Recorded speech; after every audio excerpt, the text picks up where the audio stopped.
শুরু। হ্যালো, আসসালামু আলাইকুম। শিক্ষার আলো ফাউন্ডেশন থেকে একটা ফুটবল অনলাইনে অর্ডার করেছিলাম, চলে এসেছে। আমাদের ঈদ উপলক্ষে ফুটবল খেলা, প্রীতি ফুটবল ম্যাচ। শিক্ষার আলো ফাউন্ডেশন বনাম আদর্শ মানব কল্যাণ সংগঠন খেলা দেখতে চলে আসবেন ঈদের পরের দিন কেএসটিকুর স্কুল মাঠে। তো এখন আমরা এই ফুটবলটি আনবক্স করব। দেখুন,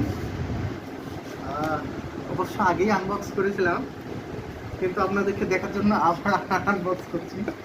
দেখুন, ইয়েস, ডিয়ার বল, দেখতে পাচ্ছেন কত বড় বক্স চলে এসেছে। কি সুন্দর ফুটবল, এটা দিয়ে বিশ্বকাপ খেলা হবে আমাদের স্কুল মাঠে। হ্যাঁ, তো সবাই খেলা দেখার জন্য চলে আসবেন ঈদের পরের দিন কেএসটি উচ্চ বিদ্যালয় মাঠে। আসসালামু আলাইকুম।